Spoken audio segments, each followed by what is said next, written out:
Hello Insta, bonsoir à tous. J'espère que vous avez passé une bonne journée. Je vous souhaite la bienvenue sur ce live 254 sur 365. Aujourd'hui, je vais amener un sujet qui m'est venu en lien avec ce sur quoi je communique souvent. Et il y a quelque chose que je voulais clarifier et je pense que ça peut vraiment vous être utile parce que moi dans ce que je partage, que ce soit en story, que ce soit dans mes posts, enfin voilà, je parle beaucoup de passage à l'action, je parle beaucoup de se challenger, coucou Marc. Et je me suis rendu compte, j'ai pensé à ça aujourd'hui et je me suis rendu compte que ça pouvait amener le message sous-jacent que tout ça pouvait... qu'il y avait un espèce de stress derrière tout ça. Et parce que moi, voilà, comme je vous le dis souvent, je suis beaucoup dans l'action. J'aime me challenger parce que c'est ce qui m'amène à passer à l'action. Mais je me rends compte aussi que derrière ça, pour certains d'entre vous, ça peut véhiculer le message que pour accéder à ces objectifs, il faut aller se créer un certain stress. Et je voulais clarifier ça. Voilà, ça m'est venu suite à un échange que j'ai eu aujourd'hui avec quelqu'un. Et je voulais clarifier ça parce que, encore une fois, je ne suis pas dans votre tête et c'est vrai que j'avais jamais vu les choses sous cet angle-là. Mais cette conversation que j'ai eue aujourd'hui m'a amenée à réfléchir à ça et je me suis dit que ça serait utile et pertinent de clarifier, en tout cas de vous amener mon point de vue plus en profondeur là-dessus pendant le live d'aujourd'hui. Et donc, comme je vous disais, c'est vrai que moi, je parle énormément de se challenger, de passer à l'action, parce que pour moi, c'est juste et c'est vraiment ce qui me permet de me dépasser, d'aller vers mes objectifs, de sortir de ma zone de confort et d'avancer en tant qu'entrepreneur et vers mes objectifs de vie. Pour autant, se challenger ne veut pas dire se stresser. Parce que c'est vrai qu'il peut y avoir cette notion-là derrière dans l'esprit de certaines personnes en fonction de nos vécus qu'on a avec le challenge. Et se challenger ne veut pas dire se stresser et il peut y avoir un amalgame avec ça. Et moi, quand je parle de se challenger, de faire des choses, c'est typiquement, c'est tendre vers ce qu'on veut obtenir, c'est se dire, je vais faire ça parce que j'ai envie de me dépasser, j'ai envie d'aller plus loin. Ça veut pas dire qu'il faut se mettre du stress. Et vraiment, je voudrais retirer cet éventuel amalgame qu'il peut y avoir. Et du coup, je remercie la personne qui a fait germer cette idée dans ma tête parce que c'était pas du tout le cœur de notre conversation, mais ça a fait émerger ça dans mon esprit. Quand je vous parle de se challenger, de sortir de sa zone de confort, en aucun cas, je veux dire derrière ça de se créer du stress. On peut parfaitement se challenger sur des choses qui sont justes pour nous et qu'on a envie de faire parce qu'on sait que ça va nous faire avancer et que ça va nous faire évoluer. Oui, ça peut venir ranimer quelques peurs qu'on a, ça peut venir chatouiller des peurs qu'on a, mais ça ne veut pas dire qu'on doit se créer du stress. Je vous parle beaucoup de passage à l'action, mais je vous parle aussi très souvent d'action alignée. Et c'est là que toute la différence se fait. Oui, se challenger peut venir un petit peu titiller nos peurs, mais moi, je sens quand c'est juste, quand il y a ce niveau de désir de faire les choses qui va au-delà de mes peurs. Et du coup, ça vient créer une excitation, quelque chose de très positif en moi parce que j'ai envie d'aller vers ça. Mais ce n'est pas un stress désagréable ou négatif comme on peut l'avoir dans des situations qu'on n'a pas envie de vivre typiquement. Et on peut amener du challenge avec beaucoup de joie et ça va se jouer aussi, c'est au niveau de nos attentes que cette charge, elle va être là ou pas. Et c'est ce point-là aussi que je voulais amener. C'est au niveau des attentes, quand on se lance dans quelque chose qu'on n'a jamais fait, qui va venir nous challenger, nous faire sortir de notre zone de confort. Si on le fait avec un objectif précis, alors je vais prendre l'exemple de l'entrepreneuriat, si je tente ça, c'est pour faire tant de chiffres d'affaires, là, ça va venir créer une pression intérieure qui va générer du stress, à mon sens. Et à l'inverse, si on fait quelque chose, une nouvelle action, pour en apprendre plus, pour voir comment on va être face à ça, et quand on est plus dans un esprit de jeu et de découverte, là, il y a cette excitation. Les peurs, dans les deux cas, elles vont être un petit peu les mêmes finalement, parce que c'est cette peur d'aller vers quelque chose qu'on n'a jamais fait. Mais le vécu qu'on a, la manière dont on vit les choses va être complètement différente, parce que dans un cas, on se met la pression d'un objectif à atteindre, d'un objectif chiffré à atteindre, et dans l'autre, on est plus dans quelque chose qui est de l'ordre de l'expérience, qui est de l'ordre du jeu.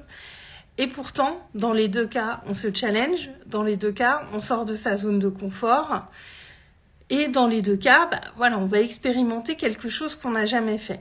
Et donc, il y a ça qui est venu, et aussi le fait de se laisser le temps de tester les choses. Moi, parfois, c'est souvent, j'ai toujours en tête des nouvelles choses que j'ai envie de faire, que j'ai envie de lancer, que j'ai envie d'essayer, et ça me tient à cœur et ça m'appelle et j'ai envie de le faire. Pour autant, je veux aussi me mettre à l'écoute, dans cette écoute intérieure de moi.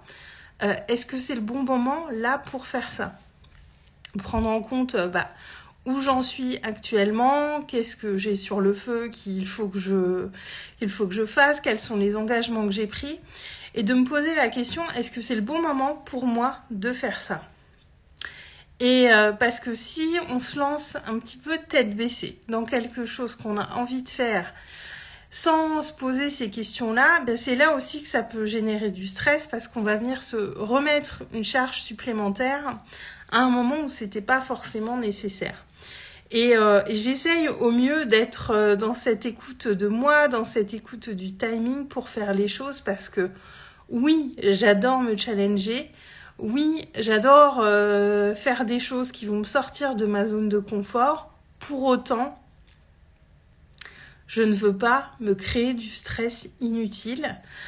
On a déjà plein de choses dans la vie qui peuvent venir nous stresser très rapidement.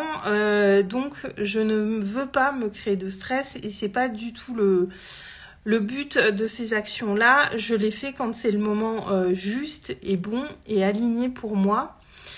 Et je vais chercher, oui, cette excitation, cette envie de faire de nouvelles choses, mais aussi au moment opportun, au moment où je sens que je suis prête, parce qu'il y a aussi plein de choses que j'ai pu retarder et que je retarde encore parfois, parce que je sens que je suis pas prête, que c'est pas le bon moment pour moi, que ça va être peut-être trop challengeant justement, et que ça va venir me générer du stress. Mais le fait d'avoir ça en tête et d'avoir cette envie qui est là, et d'y penser régulièrement, c'est un peu faire ma propre préparation psychologique en me disant ça, je sais qu'à un moment je le ferai, et à force d'y penser, à un moment, un jour, ce bon moment-là il arrive et je me dis je suis prête.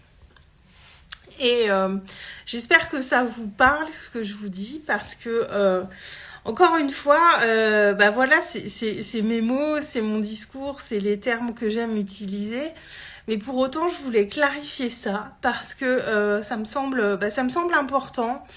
Parce que voilà, c'est un discours que je tiens régulièrement et j'en suis consciente parce que c'est comme ça que je suis. Mais pour autant, peut y avoir plein de choses derrière. On met pas tous exactement le même sens derrière les mots. Et je voulais être claire là-dessus parce que je veux pas que vous pensiez que je suis quelqu'un qui maltraite ses clients, qui les emmène à se mettre un stress inutile. Parce que je le dis aussi régulièrement que voilà, et que moi, je challenge mes clientes. Mais je suis aussi très très très sensible au fait d'attendre le bon moment pour les choses. Parfois, il y a des choses que je sens, que je vois pour mes clientes, et pour autant, je ne leur dis pas tout de suite. J'attends le bon moment, et le bon moment, il se présente à chaque fois, parce que l'idée, c'est pas du tout d'aller se maltraiter, d'aller se faire du mal, d'aller se créer du stress, d'aller angoisser pour des choses, alors que ça n'a pas lieu d'être, très concrètement. Voilà, on a aussi notre timing à nous pour faire les choses. Voilà, on peut regarder des fois chez le voisin, le voisin va faire les choses beaucoup plus vite que nous. Et je sais que moi, j'ai besoin de beaucoup de temps pour décanter les choses. Donc, par contre, une fois que je suis dans l'action, une fois que je suis décidée, j'y vais. Mais c'est vrai qu'intérieurement, j'ai besoin souvent de temps pour décanter les choses. Et j'ai pu souvent me comparer, me dire que j'étais sur certaines choses un peu plus lente, que j'avais besoin de plus de temps. Ça a pu créer des frustrations chez moi. Et maintenant, je sais que c'est simplement mon rythme, c'est mon mode de fonctionnement. Quand j'ai pris le temps de décanter les choses et que je suis prête, je fonce. Mais je suis pas quelqu'un qui va foncer tout de suite. Voilà, j'ai besoin de ces temps pour que ça se dépose à l'intérieur de moi, pour décider les choses. Et c'est mon mode de fonctionnement, et il est parfait de la même manière que le mode de fonctionnement de mon voisin qui se lance tout de suite dans les choses. Il est parfait aussi parce qu'il lui ressemble. Et voilà, le message aussi derrière tout ça, c'est de se lâcher la grappe. Oui, oui, c'est bien, et je dirais jamais le contraire, de toujours vouloir plus, de vouloir aller plus loin, de vouloir toujours avancer. Mais pour autant, l'idée n'est jamais de se faire mal, n'est jamais de se maltraiter. On a le rythme juste pour nous dans chaque chose. Et l'idée n'est certainement pas de se créer du stress inutile. Voilà ce que je voulais vous partager ce soir. J'espère que ça vous sera utile. J'espère que ça aura clarifié, parce que je me dis, alors je n'ai pas eu de retour en ce sens, mais vraiment cette discussion que j'ai eue aujourd'hui m'a amené ça. Et s'il y en avait parmi vous pour qui parfois ce que je disais pouvait être synonyme de stress, j'espère que j'aurais clarifié ça en tout cas. Je vais remettre un petit mot en story sur le sujet, parce que du coup ça m'a inspiré. Et vous savez que je suis très vigilante sur les mots que j'utilise, et pour autant on peut pas...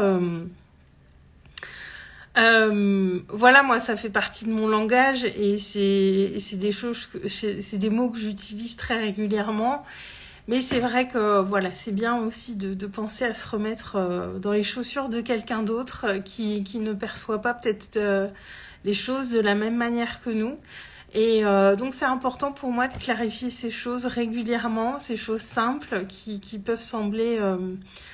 qui pour moi sont évidentes, mais j'oublie pas que ce qui est évident pour moi n'est pas forcément pour tout le monde. Et il y a des choses qui sont évidentes pour plein de gens et qui le sont pas forcément pour moi. Et l'idée dans ces lives aussi, c'est d'amener aussi de la simplicité, de la clarté, et de parler de ces choses évidentes, mais parfois des choses qui sont évidentes, mais ça va mieux en le disant. Voilà. Sur ce, je vais m'arrêter là pour ce soir. Je ne sais pas si c'est Nathalie ou Marc qui est encore là. Mais merci d'avoir été avec moi pour ce live. N'hésitez pas à me dire en commentaire ce que vous en aurez pensé, ou à le partager, ou à venir échanger avec moi en DM.